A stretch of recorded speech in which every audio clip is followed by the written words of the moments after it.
El doctor Flavio Darío Espinal es actual consultor jurídico del Poder Ejecutivo, fue también embajador dominicano, pero vamos a dejar que él nos cuente su paso por el cuerpo diplomático. Doctor, gracias por estar con nosotros. No, gracias a ustedes por la invitación, la verdad que es un placer. Doctor, a pesar de que usted es un funcionario de bajo perfil, usted ha tenido posiciones inclusive más tarde. Usted fue embajador en Washington. Fui embajador, primero embajador ante la OEA, del periodo 96-2000, y luego embajador en Estados Unidos, en Washington, desde el 2000, finales del 2004 a principios del 2009. En una de las pocas conversaciones, porque no he tenido muchas con el doctor Leonel Fernández, nos dijo algo que muestra el que Flavio Darío Espinal es un conocedor profundo de la política, no solamente nacional, sino internacional. Me dice, tú sabes que la primera persona que me mencionó a Obama fue Flavio Darío Espinal. Realmente, ¿en qué momento usted se da cuenta del ascenso de Barack Obama? Bueno, yo no vi el discurso que él pronunció en la convención demócrata del año 2000, creo que fue 2004, cuando John Kerry era el candidato a la presidencia, que es un discurso que ha hecho historia, pero yo personalmente no lo vi. O sea, se me pasó esa convención o vi parte de la convención y no vi ese discurso, porque eso lo marcó, pero se me había ido completamente del radar, o sea, no lo tenía claro. Pero cuando yo llego a Washington, como en el mes de febrero del 2005, él fue electo senador por el estado de Illinois, y entonces él toma posesión en enero del 2005. Y le hacen una entrevista en un canal que se llama C-SPAN, que es un canal público. Normalmente son entrevistas de mucho tiempo y demás. Y a mí me impactó mucho cómo él era capaz de construir puentes con el otro lado. Por ejemplo, recuerdo que le hicieron una pregunta sobre el presidente George Bush y él dijo buenas cualidades de Bush, buenas cualidades. Ya Bush había terminado su primer periodo y estaba empezando el segundo. Entonces, siendo demócrata. Siendo demócrata, entonces él dice las cualidades personales, que era un patriota, que era una persona que tenía buen corazón. Sin embargo, la diferencia de nosotros son políticas, son de políticas públicas, de enfoque. Y a mí me impactó tanto eso, porque yo dije, esta es una persona que tiene un temperamento bien maduro, que no anda con el radicalismo que se veía en esos tiempos. Recuerda que sí, Bush era muy atacado en todas partes del mundo. Y entonces, a partir de ahí, me compré un libro que él había escrito, luego de ser graduado en la universidad. A él lo contrató una casa editora para escribir un libro sobre su biografía personal. Y es un libro muy, muy íntimo, sumamente íntimo. Me lo leí y entonces se llama Sueños de mi padre, el libro. Un libro sumamente interesante. Y a partir de ahí entonces es que yo comienzo a calibrar la personalidad de él. Es una personalidad progresista mentalmente, pero equilibrado, pragmático, incrementalista en los cambios. Él no es un revolucionario. Entonces ahí fue que yo le hablé al presidente Fernández. Bien, otra cosa para antecedentes. Doctor, los Espinal de Santiago, Américo y Flavio Darío, los dos fueron procuradores de los dos gobiernos del PRD. Sí, mi padre fue procurador de don Antonio Guzmán, fue designado el 16 de agosto de 1979, pero poco tiempo después, cuando digo poco tiempo después, algo más de un mes, poco más de un mes, murió don Héctor Inchaustegui Cabral, quien era uno de los dos secretarios de Estado sin cartera y era como asistente privado del presidente Antonio Guzmán. Y entonces el presidente Guzmán lo lleva al palacio. Por su parte, mi tío Américo fue procurador general de la República en el gobierno del doctor Salvador Jorge Blanco, en la última parte, creo que en los últimos 2 años de don Salvador. Salvador. Doctor, En los primeros meses del gobierno de Leonel Fernández, cuando él vuelve y sustituye a Hipólito Mejía, me refiero a 2004, me parece que durante ese gobierno, 2004-2008, usted estuvo en Washington. Y hay dos preguntas que nosotros quisiéramos aprovechar la experiencia. Ahí mismo, como en diciembre ocurre el problema ese de Quirino, y la pregunta es, ¿tienen los embajadores dominicanos que ver cuando hay acuerdos binacionales que tienen que ver con la justicia, como los acuerdos de extradición y eso, o eso ocurre directamente de procuradores a procuradores? Sí, eso, la embajada juega un papel formal en el trámite de la solicitud. Pero se enteran, ¿verdad? Hay un trámite de solicitud de extradición que es formal, pero la relación directa es con el Departamento de Justicia de Estados Unidos, encabezado por el Procurador General de Estados Unidos y el Ministerio Público aquí. Luego la ley fue modificada, como sabe, y ya tiene que ser homologado por la Suprema Corte de Justicia. De modo que más adelante, ahora no recuerdo el año en que fue modificada la ley, y es una decisión que antes era prácticamente discrecional del presidente de la República. Hoy día hay todo un proceso que culmina con una resolución de la Suprema Corte de Justicia, y el presidente de la República pues completa el proceso. Lo que pasa es que estamos acostumbrados a que las cosas se hagan Cancillería, y después entonces se baja a los departamentos correspondientes. Nosotros vimos el otro día que el Procurador General de la República de aquí arranca solo para Estados Unidos y habla con el procurador de allá, sin ninguna intermediación ni de Cancillería, ni de embajada, ni de nada. ¿Cómo es que funcionan las cosas ahora? Mira, en el caso ese de la solicitud de extradición, Estados Unidos, a través de su embajada aquí, la solicita, la tramita, y entonces se completa el proceso y se completa la extradición. Y viceversa, cuando es República Dominicana la que solicita una extradición, que se ha sucedido en un par de ocasiones, 2 o 3 ocasiones, es entonces el gobierno dominicano, el Ministerio Público, Procuraduría, Cancillería, Embajada en Washington, Departamento de Justicia, incluyendo el Departamento de Estado. Mira, en Estados Unidos, las agencias o departamentos, como ellos le llaman, del gobierno, si bien tienen una línea que viene de la Casa Blanca, hay que decir también que se manejan con bastante grado de autonomía. O sea, el Departamento de Justicia tiene sus prioridades. El departamento, ahora el llamado Homeland Security, que es el Departamento de Seguridad Interna, tiene sus prioridades. El Departamento de Energía tiene sus prioridades, o el Departamento de Comercio. A veces parece que compiten. Y entonces, en ese sentido, cada agencia lleva a cabo sus tareas en lo que tiene que ver con un país determinado. Uno tiene que estar vigilante a eso, porque ciertamente puede ser que la Cancillería o el embajador no se entere de cosas que están teniendo lugar, y es bueno eso siempre estar pendiente de que haya una unificación de criterio en el caso nuestro, de que cada departamento, cada agencia del gobierno que tiene que ver con algo, pues esté enterado y puedan compartir información. Y es el mismo caso de los tratados de libre comercio, que usted cuando llegó, acababa Hipólito Mejía de firmar el DERE-CAFTA. Sí, ciertamente él firmó, creo que fue en mayo de 2004, cuando el presidente Fernández llegó al gobierno, que decidió continuar con el tratado como una decisión de Estado. Vino la fase de la implementación, que tan compleja como negociar el tratado, porque la implementación, Estados Unidos se reserva el derecho de darle entrada a los países una vez hayan cumplido con una serie de requisitos.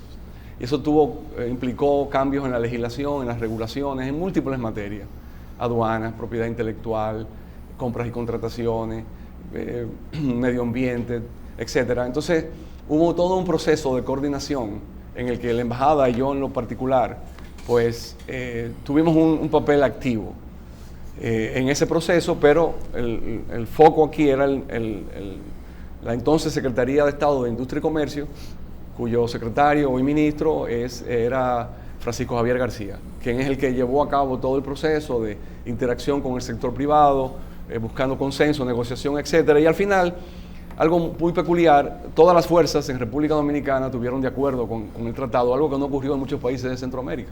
Bien, doctor, cuando nombran a un funcionario, los medios a veces, inmediatamente averiguamos de dónde viene. Entonces cuando te dicen Monchi Fadul, bueno, Monchi Fadul es PLD. Montalvo, bueno, PLD, pero después aparece el trabajo que hizo con Danilo Medina. En el caso de Flavio Darío Espinal, que realmente es difícil definir, viene de Santiago Camaima, viene del PLD, viene de amistad con el presidente o viene de participación ciudadana. ¿Cuál es el origen real de ese nombramiento? ¿Se refiere a este o a los nombramientos? No, a este en este gobierno. A este nombramiento. Sí. Mira, con respecto a dónde yo vengo, primero sí, yo soy de la Pontificia Universidad Católica Madre y Maestra. Y es de Santiago también. Soy nacido y criado en Santiago, Sí. fui a la universidad en Santiago, al colegio de La Salle en Santiago. Trabajé muy de cerca con el señor Agripino Núñez Collado en un momento determinado, me siento muy orgulloso de eso. Y nunca he sido de participación ciudadana, o sea, nunca he sido miembro ni afiliado a participación ciudadana y mucho menos directivo. Y entonces, en lo que tiene que ver con ya mi participación, bueno, ya yo había sido embajador 2 veces en los gobiernos del PLD, en ese escenario. Se me quedó fijo. Fijo sí. Fui miembro fundador de... soy miembro fundador de Finjus. Sociedad civil. Soy miembro fundador de Finjus. Y incluso cuando fui designado consultor jurídico era de la directiva en ese momento, o sea que tuve que retirarme de la directiva. No fue director ejecutivo de Nunca fui director ejecutivo. Fui miembro fundador, quizás uno de los más jóvenes en el momento que se fundó en 1990. Y entonces ahí conocí a ese mundo de la sociedad civil, pero luego le decía que habiendo sido embajador en Washington 2 veces, tenía y tengo todavía una relación de amistad con el presidente Fernández, fui embajador 2 veces, ahí interactué con muchos miembros del PLD, de la dirección del PLD. Yo no soy miembro del PLD, nunca lo he sido, pero con el presidente Medina, pues me imagino que ponderó cualidades profesionales y personales para designarme, y la verdad que me siento honrado y me siento privilegiado y orgulloso de que él haya tomado en cuenta a mi persona para esa función. ¿No se le puso condiciones? No, ninguna condición, bajo ninguna circunstancia, como cuál podría ser, ninguna condición. No, porque hay los nombramientos. No, él me pidió... A veces se le dice, acéptame este cargo 2 años, 3 años, 1 año. No, para o nada. usted le dice, yo lo acepto bajo estas condiciones. Siempre hay alguna cosa que No, ni él me pidió condiciones, ni yo le puse condiciones. Yo no creo que a un presidente se le debe poner condiciones. Él me lo propuso, y lo pensé, lo consulté con mi familia y pues lo acepté. Y el compromiso era, y sigue siendo, y será hasta el último momento en que esté prestando servicio, trabajar. ¿Cuándo comenzó? Hacer lo mejor posible. ¿Cuándo comenzó? 16 de agosto de 2016. Ahora voy a cumplir 1 año. Sí, señor Espinal. Uno piensa a veces, el público en general, a veces lo que piensa es que la consultoría jurídica es simplemente la fábrica de los decretos o quizás lo que le da forma a forma jurídica a las intenciones del presidente. Pero también uno quisiera saber si eso funciona como un tamiz en cuanto a decisiones gubernamentales, de que hay cosas que se quieren hacer y que se la pasan a usted para que se ajusten a lo que la ley permite o se establezca que se hagan. ¿Qué tantas funciones o cómo es qué tantas funciones, vamos a decir, desconocidas de la consultoría jurídica usted considera que uno deberían darse a conocer con respecto a su función y su papel, además de simplemente hacer los decretos, como mucha gente cree? Sí, es cierto, la gente tiene esa idea que la consultoría jurídica es la que prepara los decretos, es que lo prepara, pero como si fuera la tarea única. La ley orgánica de la administración pública establece que la consultoría jurídica del Poder Ejecutivo es la responsable de mantener la unificación de criterio en la doctrina administrativa del Estado. Entonces, si bien es cierto que cada institución del Estado, cada ministerio, cada institución descentralizada tiene su consultoría jurídica.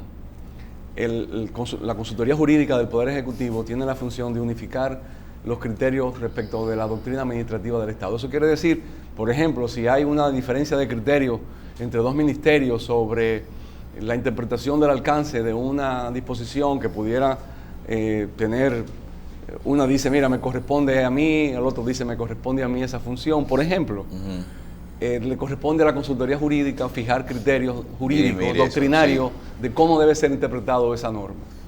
Luego hay otros tipos de trámites que lleva a cabo. Por eso debo decir que esta parte nos consume mucho tiempo y nos exige mucho cuidado, es un trabajo muy delicado. Lo que nosotros le presentamos al presidente de la República, pues es la opinión jurídica respecto a una variedad de temas, aunque él obviamente como presidente, jefe de Estado, jefe de gobierno, es el quien tiene la última palabra sobre una variedad de aspectos. O el presidente, no llega un momento en que el presidente acuda a su consultor jurídico y le diga, yo quiero hacer esto, mire a ver si no quebranto ninguna ley al hacerlo. Mire, el presidente Danilo Medina es una persona que me ha demostrado que se ajusta en todo momento a lo que manda la ley. Me lo ha puesto y me lo pone de manifiesto y nunca he recibido una instrucción de esa naturaleza. Como decimos nosotros aquí, búsquele un bajadero a eso jurídicamente. No, yo creo, doctor, que él te está refiriendo a que cuando se va a hacer un decreto, yo creo que el presidente dice, mire, si es constitucional, si viola la Constitución. Exactamente. No, eso sí, o sea, porque hay momentos en que uno mismo le dice, mire, presidente, esto se hace de esta manera. No es una opinión sobre si va o no va, sino si eso procede. A veces hay decretos que se llevan otros decretos también, Sí. ¿verdad? Sí, siempre tenemos el cuidado de ver los antecedentes de un decreto que se va a emitir, qué debemos derogar o qué queda sin derogar de anteriores decretos, si es el caso. Y también hay situaciones que requieren una opinión jurídica y él siempre dice, yo hago lo que mande la ley, yo no voy bajo ningún concepto me ha pedido que yo construya una teoría del caso para justificar algo que esté contrario a la ley. Creo que, y en eso me siento muy cómodo. Pero aún así, los dos cargos que usted ha tenido, que es consultor jurídico, anteriormente embajador en Washington, tienen una particularidad que es que se deben específicamente a órdenes del presidente. Es decir, la iniciativa propia es importante, el trabajo es importante, la asesoría es importante, pero la decisión es del presidente. Las relaciones con Estados Unidos es del presidente de la República. Lo que va a hacer el consultor jurídico es asunto del presidente de la República. Hay otro... La Gaceta Oficial, Sí. por ejemplo, es exclusiva de su Del poder, inspección. de la consultoría jurídica, sí, claro. En el caso de otro cargo, que yo supongo que ya en estos días, aunque la ética y ¿qué se llama? El efecto publicitario que siempre tienen los nombramientos los 16 de agosto, le van a impedir confirmarme la especie, pero se dice que ya el decreto de Flavio David Espiral como canciller y el de Miguel Vargas como director de OISOE ya está hecho. ¿Es cierto? No me diga. Bueno, Se está enterando ahora. Yo voy, cuando salgan de aquí voy camino a la oficina y voy a ver qué ha A pasado ver, ahí. a a ver. lo mejor encuentra el decreto Mira, ahí. cuando usted hablaba del papel, ya sea embajador en Washington.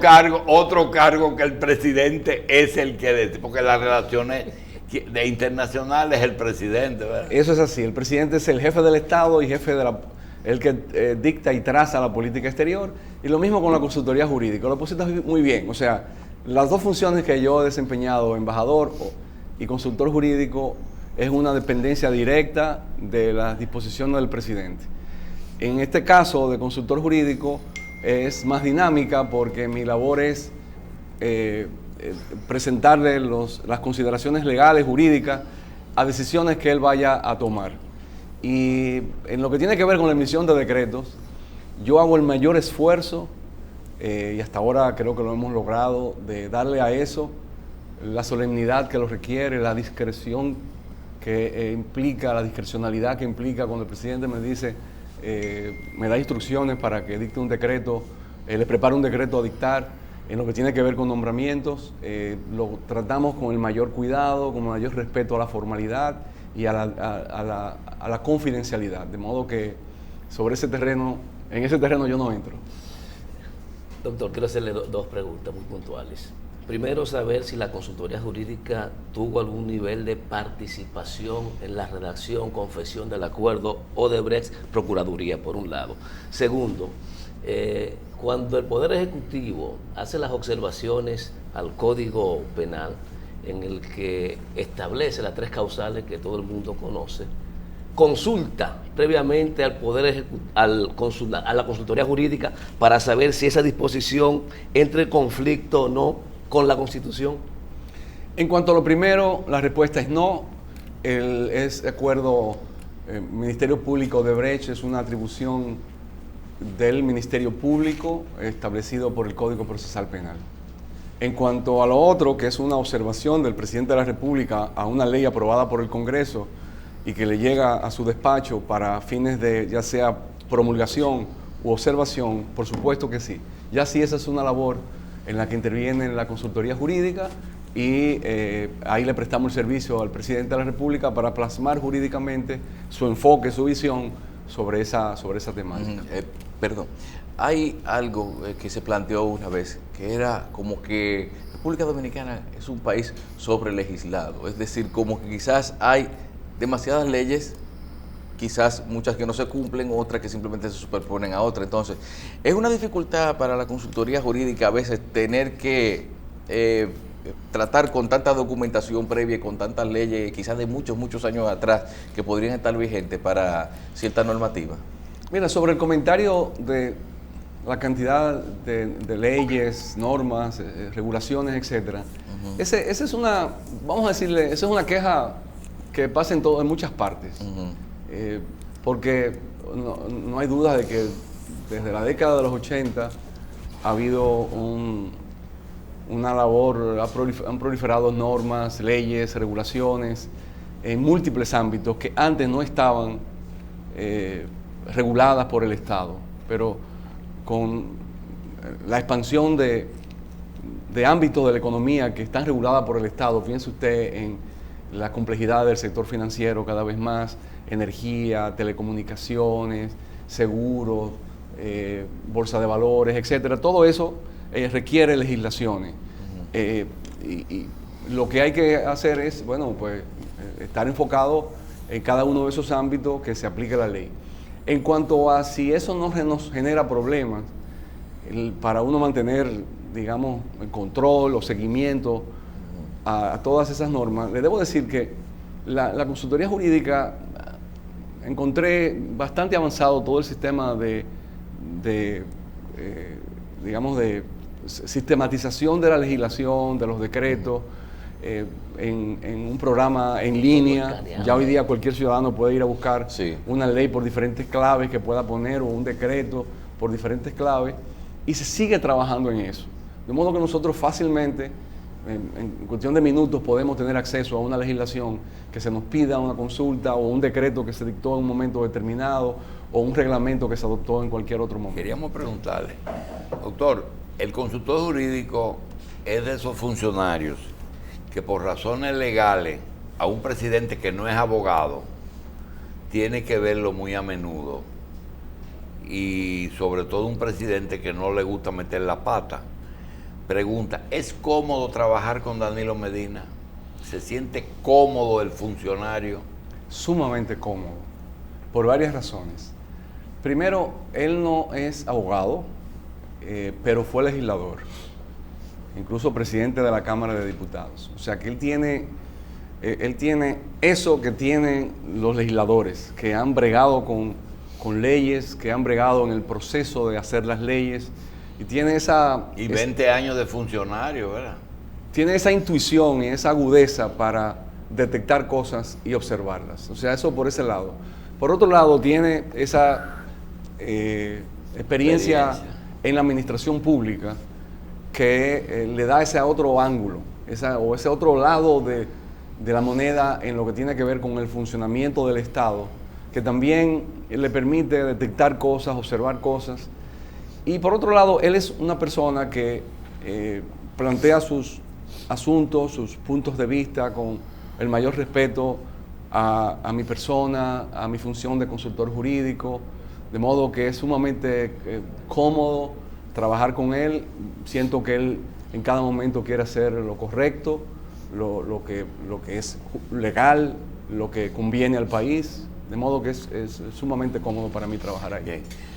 Doctor, en el caso de algo que usted comenzó y nosotros creo que lo interrumpimos, de que los consultores jurídicos de las diferentes dependencias, cuando tienen que tomar una decisión importante, tienen como norma enviar esos proyectos o esos asuntos a la consultoría jurídica del Poder Ejecutivo. Por ejemplo, las ventas de propiedades del Estado que excedan cierta suma, incluyendo las municipales, deben de ir al Poder Ejecutivo. Es decir, que esa no es una oficina de hacer decreto y publicar la Gaceta, es mucho más que eso, pero mucho más.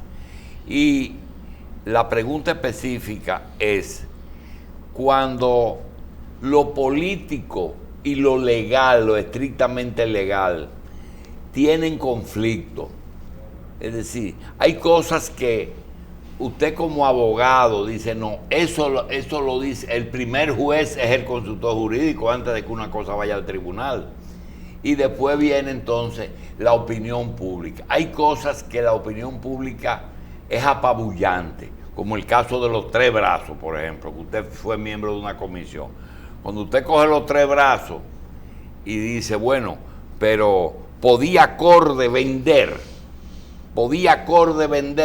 hay un decreto, hay un antecedente en el Banco de Reserva, muchísimas cosas. Después usted sigue y dice, parar eso 8 o 9 meses sin negociar, sin pensar que quien se equivoque es el Estado, si fue que se equivocó, no influyó mucho la carga mediática que tenía ese proyecto, que en el fondo estaba dirigida a hacerle daño a un político, que era, suponiendo que era Miguel Vargas el promotor de ese proyecto. Pero no hay duda de que la opinión pública jugó un papel en eso, porque estuvo en los medios durante un buen tiempo y el presidente de la República reacciona, y es natural en una sociedad democrática, y qué bueno que sea así, que los gobernantes reaccionen ante demandas que vienen de la opinión pública. Lo que el presidente Danilo Medina decidió en ese momento fue designar una comisión que yo tuve el honor de presidir junto con el licenciado Lidio Cadet y el licenciado José Dantes Díaz, para que investigáramos lo que ocurrió. Y nos dijo, tráiganme lo que ustedes encuentren. Y nosotros le presentamos un informe que él ordenó inmediatamente que se hiciera público el informe. Ahí revisamos el esquema legal, el esquema financiero, todo lo relativo a esa operación, a esa transacción.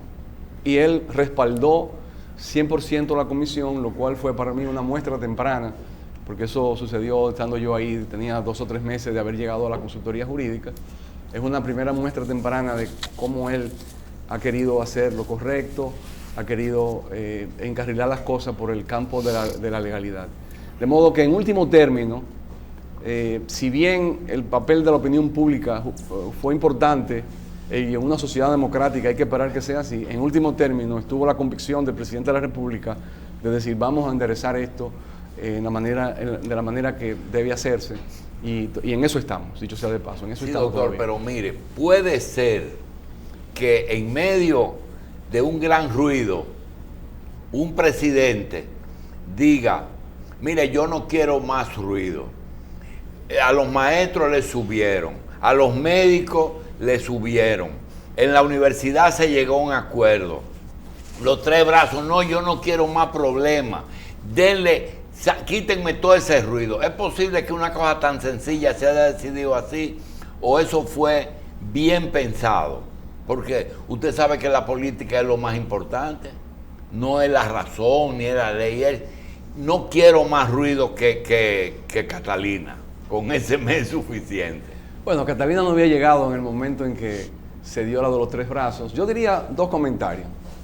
El primero, si mencionamos estos sectores sociales, maestros o médicos o cualquier otro sector social que se le han hecho reconocimientos de aumentos salariales, mejores condiciones sociales, etcétera, laborales, quiero decir, lo que pone de manifiesto es un gobierno que tiene vocación de resolver los conflictos de una manera negociada, de responder a demandas sociales que por demás son legítimas, mejores condiciones de trabajo para los maestros, para los médicos, para las enfermeras, para los agrónomos, etcétera.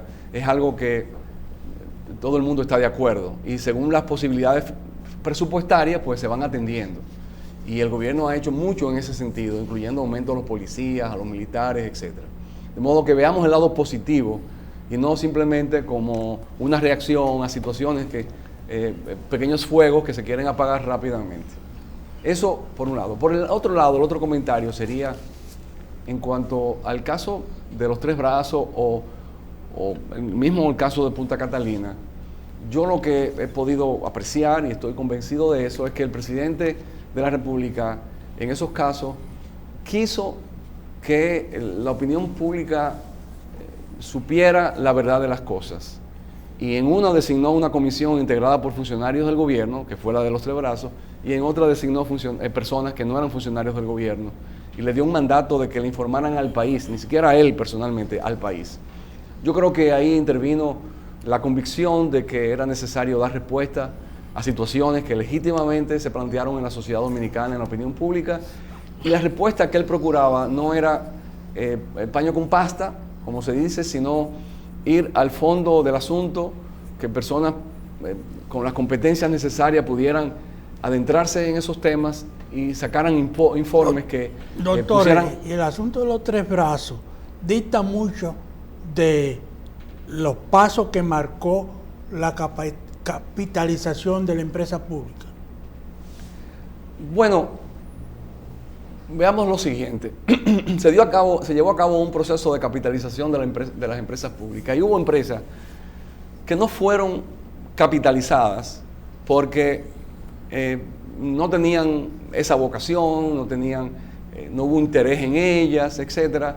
Y cuando quedaron esas empresas, intervino un decreto del presidente Leonel Fernández que dijo que esas empresas que no fueron capitalizadas tenían que entonces someterse a otras modalidades de enajenación, por ejemplo, o no solamente de enajenación, otras modalidades jurídicas, por ejemplo, arrendamiento o transferencia de activos, pago de deudas al Banco de Reserva. Correcto, diferentes pero modalidades. Pero nunca ventas, ¿verdad? No, incluyó la transferencia. Y ahí dispuso, que además estaba en la ley, dispuso que las ventas de esas transferencias de activos que se dieran de esas empresas o sus activos que no fueron capitalizadas porque no tenían interés, vocación de ser capitalizadas, tenían que sujetarse a determinadas disposiciones de la ley de capitalización o la ley de reforma a la empresa pública, como es el nombre de la ley, que disponían que debían ir al Congreso esas transferencias de activos. Si usted toma esa disposición legal y a eso le suma que ya la Constitución de 2010 estaba en vigencia cuando se dieron los diferentes contratos de transferencias de esos inmuebles, que también mandaba a que las transferencias de bienes inmuebles del Estado vayan al Congreso para ser aprobado por el Congreso, yo no tengo la más mínima duda de que esas transferencias de inmuebles se hicieron violando la Constitución y la ley. Y por tanto, eso hay que enderezarlo y la comisión sigue trabajando. Recuerden que intervino luego un decreto en el que el presidente de la República disponía un proceso tendente a la disolución de CORDE, a la disolución de la CREP, la Comisión de Reforma a la Empresa Pública, Y la comisión sigue trabajando en eso y esperamos que ojalá antes del fin de año podamos llegar a ese proceso, y también están en preparación las acciones legales para recuperar esos terrenos del Estado, protegiendo los derechos de aquellos adquirientes de buena fe que compraron solares, compraron propiedades en ese sector llamado de los Tres Brazos. Ese es el problema de eso. Reside en que es la abolición de la CREP, es a posteriori de toda una historia que ha pasado por ahí.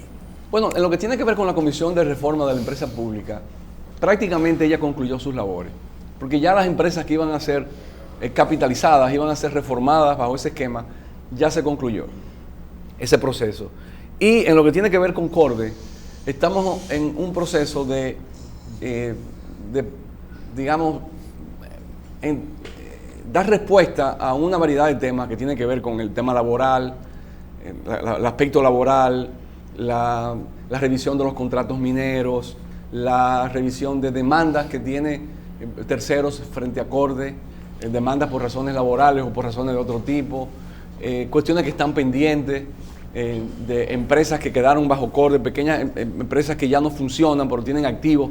Tenemos que disponer qué hacer con esos activos. Entonces la comisión sigue trabajando y esperamos que al final del año, yo espero que no pasemos al final del año, pero si no muy pronto en el año siguiente, podamos tener un informe al presidente de la República y eventualmente someter al Congreso Nacional un proyecto de ley de disolución de CORDE y de cierre de la CREP, que eso es una tarea que tenemos por delante.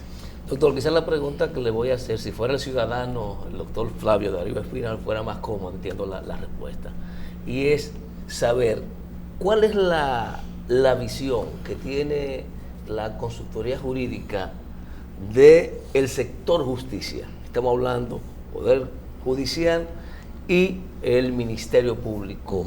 Fortalezas, debilidades que observa de cara al proceso de institucionalización y fortalecimiento de ese poder del Estado tan importante.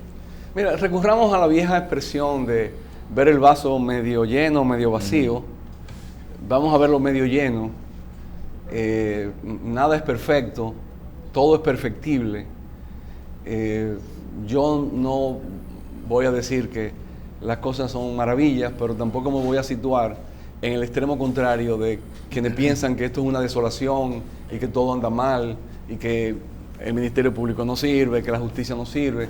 Yo pienso que se ha avanzado mucho, pero transformar las instituciones toma tiempo, requiere una labor paciente que no toma la primera plana de ningún periódico, pero que es día a día.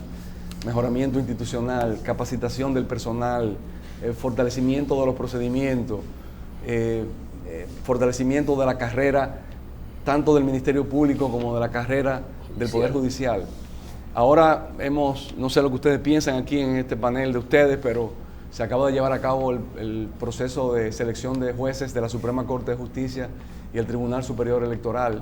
Y desde mi ángulo, yo soy parte interesada en esto, pero tengo la percepción y he escuchado a muchas personas decirlo así, se hizo un proceso notable en cuanto a sus virtudes, se adoptó un nuevo reglamento, se cumplieron los procedimientos establecidos por ese reglamento. Con respecto a eso, volvemos a pensar que uno a veces que uno inventa desde los medios de comunicación, pero ese proceso de selección de jueces nos dijo a los medios dos cosas muy claras, que dio la impresión de que el presidente de la República, como presidente del Consejo de la Magistratura, y usted como vocero, que fue a veces el PRM gritó, pero fue un buen vocero, no le interesó en ningún momento el Tribunal Superior Electoral,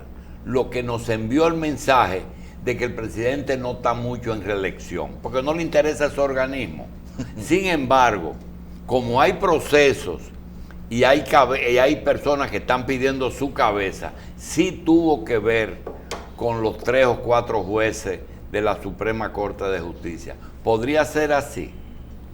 De que él tuvo más incidencia en la Suprema que en el Tribunal Superior Electoral. Mire, yo pienso que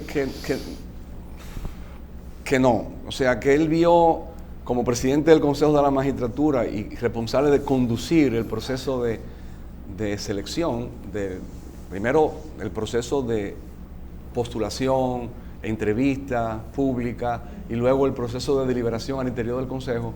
Él vio ambos órganos con el respeto que debían verse ambos. En lo que tiene que ver con el Tribunal Superior Electoral, no hay dudas de que había una demanda de parte de la oposición de que no se quedaran ninguno de los miembros que estaban en el anterior Tribunal Superior Electoral, y independientemente de la valoración que uno pueda tener de uno o más miembros de los anteriores miembros en cuanto a su capacidad, honestidad, el servicio que prestaron, había un problema evidente en la sociedad de parte de la oposición que convirtió eso en una bandera de lucha.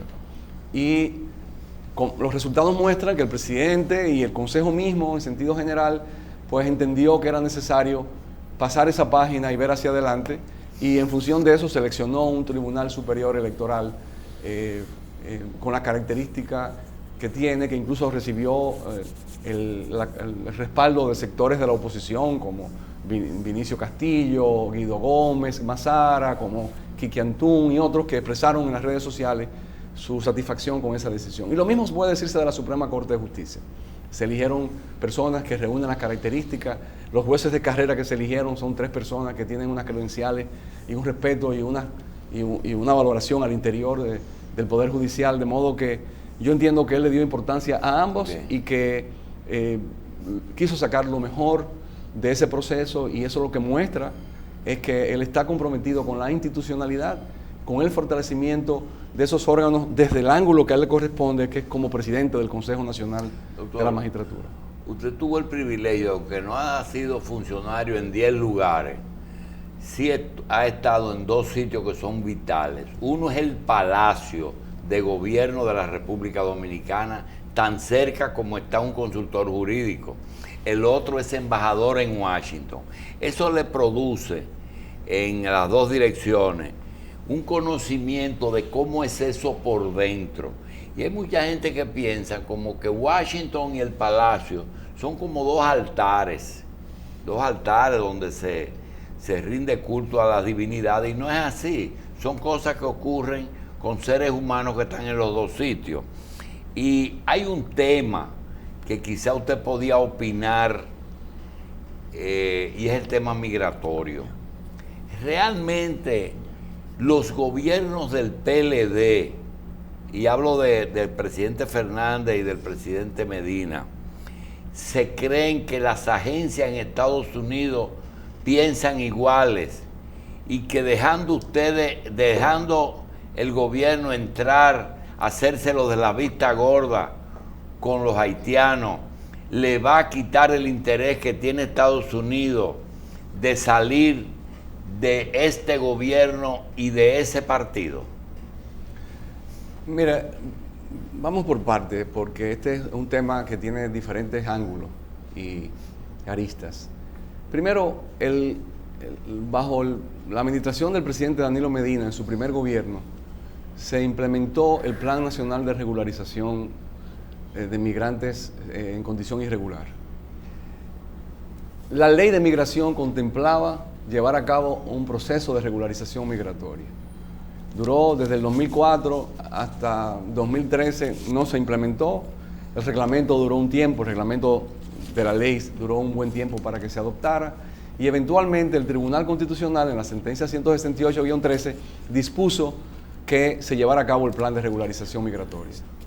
En este momento, la política del gobierno es, en lo que tiene que ver con la parte migratoria, por un lado,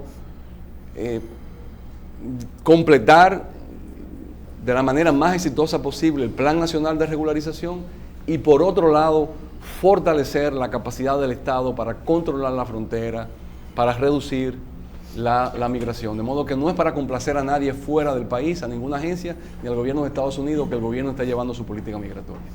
Doctor, personalmente, y lo que usted huele, ¿le da la sensación de que Danilo Medina va a ejercer presión para lograr una modificación constitucional que le permita seguir, ¿O usted cree que realmente él no está en eso? Ya que mucho de lo que está ocurriendo se debe a que la oposición política cree de verdad que Danilo tiene posibilidad de repetir otro periodo. Usted me ha pedido mi opinión, le voy a decir lo siguiente. Yo pienso que ese tema es una distracción, que lo único que hace es desenfocarnos para ver lo que el gobierno está haciendo en una multiplicidad de ámbitos: la educación, la salud pública, la agropecuaria, turismo, zonas francas, República Digital, en una variedad de ámbitos en los que hay logros concretos, logros diariamente, logros semanales, logros mensuales, logros anuales. Y por tanto yo entiendo que ese tema es de interés, hay un morbo político alrededor del mismo, pero entiendo que lo que hay que sacarlo de la agenda y enfocarnos en lo que tenemos que enfocarnos, que es servir a la población día a día, comprometido con dar respuesta a sus necesidades y llevar a cabo un gobierno lo mejor posible al servicio del pueblo dominicano. Como consultor jurídico o como procurador o como canciller, lo invitamos a que después de el 16 pues esté con nosotros. Y como amigo también, Doctor, como ciudadano. Mucho gusto, un gran placer estar con ustedes. Muchas gracias, doctor.